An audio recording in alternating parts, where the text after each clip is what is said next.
Baminisita ba Museveni bakubiddwa e South Africa amawulire gannaku bibino bitiisa. Abaana be South Africa mwebale bikola.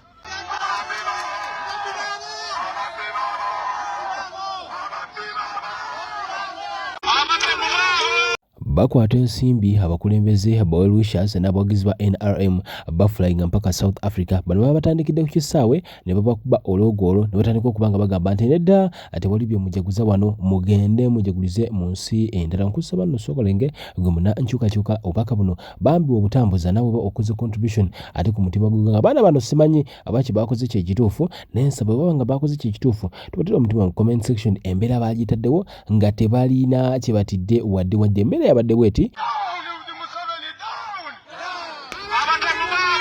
Mwebale kugaana, mwebale kulemezaamu, mwebale butalyamu nsi yammwe lukwe, mwebale butegatta kwabo abanyigiriza bannayuganda. Onakulola era ennaku z'omwezi 28 NRM bwe badde etegese obukolo bwayo e South Africa.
Freedom to peaceful protest is granted by the Constitution of the Republic of South Africa.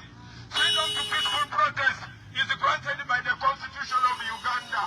Even in Uganda, under Article 29, we have a freedom to peaceful protest. But of course, Museveni has criminalized peaceful protest because he fears that Ugandans can capitalize on their numbers and go after him and remove him in power. We are here to first of all reject the so-called victory celebration that is taking place at this place here. Cameraman, you can show the shameful individual. Fire! Jagulani forward! Forward! Jagulani forward! Shame upon you, shame! Shame upon you, shame! Shame upon you, shame!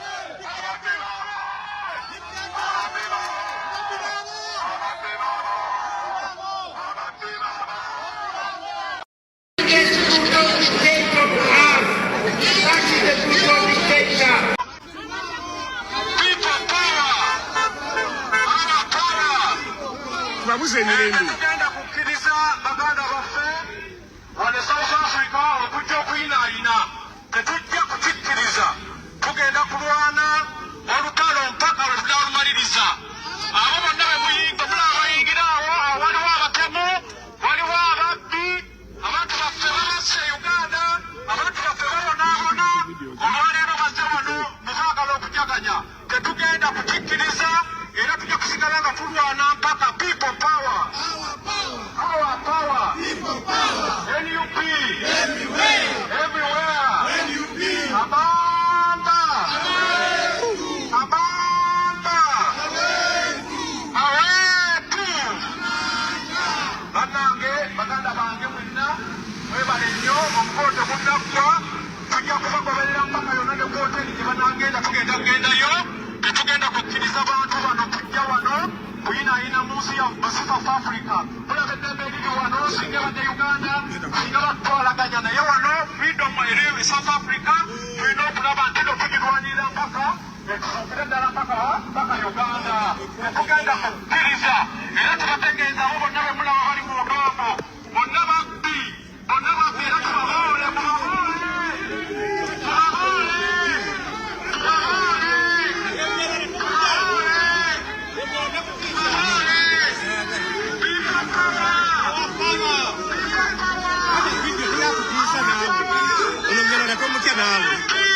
ukana video no munyarwanda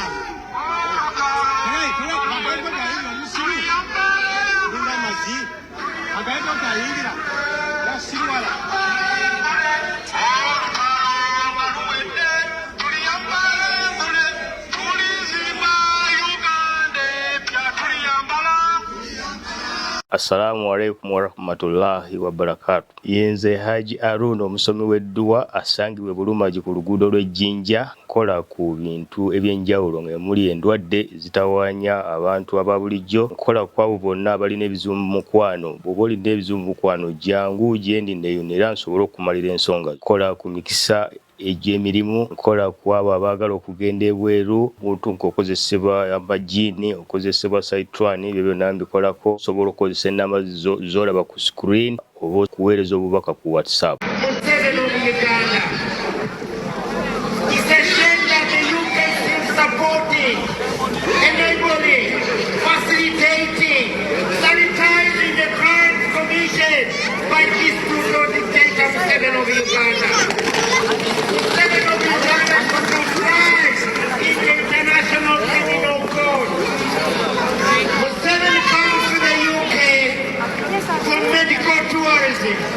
And his first family. But after 42 years of farming by the UK government, pumping £1 million to Uganda, still in Uganda, we don't have no public service delivery. When I talk about public service delivery, you all know it's roads, schools, and hospitals. St. Thomas around the corner serves as the medical tourism for the first family, Museveni and his wife. They come to St. Thomas to seek medical tourism. After 42 years of 42 billion being pumped to Uganda. Bobi Wine Robert Kyagulanyi abasinga bwe baayogera ku TV ne radio Bobi Wine yakola diiru ey'obukadde n'obukadde ave mu ggwanga. Nze nga nze wa NRM kyesikiriza. Kati mwe mwena baayogera ngu Bobi Wine bamusasula agende afulume eggwanga ne famire ye, gavumenti oba NRM yange yamuwa ssente. Yamuwa ssente kati ali ku mulimu gwe bweru kwonona Uganda. Waliwo abagamba Bobi Wine yakola ddiiru ne gavumenti agende ebweru era alitasobola kubanga afuluma. Okusinziira ku bo olwo mu video eno omwami Game Changer akunnyonnyola naye ebyaddala bw'abanga ddala yakola ddiiru nabo naye kyali mu kukola kati nga kibakuba kirabalabisa akibafuula abantu ababi abakyasembeyo wamma ddala gw'ate osobola okuwa omuntu agenda okukulabisa agenda okujjonkera agenda okuvuganya agenda okulaga ebikolwa byokola nti ate omwe ssente afulume sokola bemu wamma kabagezi bokka tukafulimitirize. Ndowooza yabadde ku France 24 n'omunnamawulire Mark. Nze nga nze wa NRM tikinsanyusa kubanga Uganda dictatorship kyogamba basasula Robert Kyagulanyi agende America kusiga ekifaananyi kibe kiri mu Uganda. Yabadde no ku Street Talker Africa ku VOA n'omunnamawulire oyo yaddira mu bigere bya Shaka Ssali. Byayogedde byonna mwabiwulidde. Kyogamba saawa zinali ku mulimu ogwamusasulwa obukadde bwa $, okuyita pulezidenti wange Yoweri Kaguta Museveni dictator. Kyemutegeeza? Ne bannange muyina kichwa. Wano tuyina ekizibu ky'amaanyi ekya okujungulula omuntu by'aba ayogedde oba by'aba akoze. Kubanga history y'omuntu egyetya oyo go to countering oba go oba kugambe nti so called wa good opposition kubanga sawa zino nebwewa opposition etuvuganya wanyu ufe ba NRM uje ko Bobi Wine kati taliwo bali kuki webuze ekyo kati bana balimba kubanga akaruru bwe kaggwa Bobi Wine yava mu gwanga yeka nedda babwanika bampuuga namwe mwe nabarara mwava mu gwanga ni mugenda kebweru katono mwakomaona damuli wano lwaki kamera za television stations ngati zibatambulirako kimwe kyobadde musuubiza kukyusa ensi tiwali gano okirize saawa zino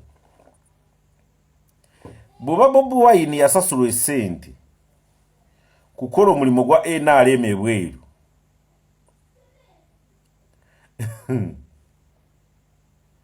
agukoze bubi oba agukoze bulungi kati gotwala ekiriwa kubanga nabadde ndaba one of the presidential candidate oba yani n'agamba nupu si kibiina kyayonoonye emyaka 10 kati nupu president wakyo taliiwo nyezi kati 2 kati gwe wooli do the work genda jeko president wange Museveni timusobola lwaki bano abakola nga obachi nga ndindirizi zirinza anaateggula zibuukire babulabe nnyo kubanga kankwe example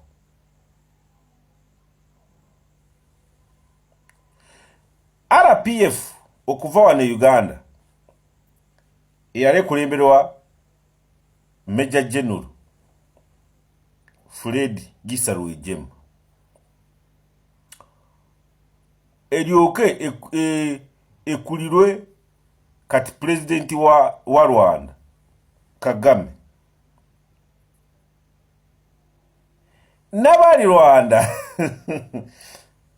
na bora wali twaina babagira abali babalya mu ngalo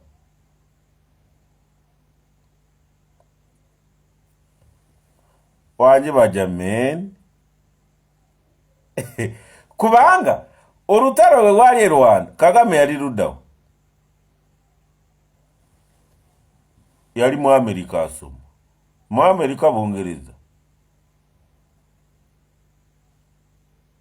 nurede yali ki musirikale wawa ne Uganda narabye aya neka muleke kati bachali bange mude kugundi kuma TV mukoze kinene nnyo okuraga ngo NRM naye yenyigira mu bitaliyo ogamba tangu nopuse kibina kitaliyo echali ku ballot paper kubanga oba olekawa electoral commission eya kikonfirming nechiwa ne turu zizona mugende mu Karuru ate nawo wabade presidential candidate oli mu Karuru yani yekibirige so nga bwe nabagambye bintu bingi kavuyo kangi bamu beesula mu bokisi bamu beetema engwara tiwabeera bunya tiwajja kubeerawo kanye ne red card naye let us back to normality muleke obubbi obufere obunyazi edogo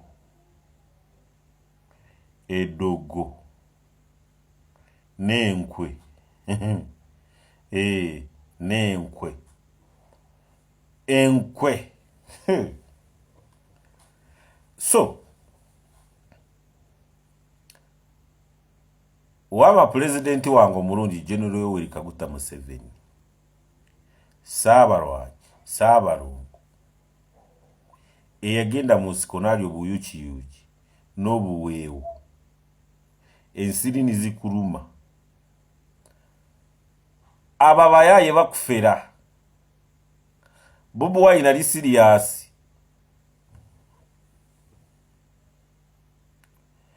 ababagamba Bobi Wine ali mu firimu ali mu documentary manya Capitol Hill tiyagenzeyo maya wama president Yoweri Kaguta Museveni watambulanga otya mu kinana kuva mu nsanve eyo Amina Roza Musaaga Nobote narowooza Musaaga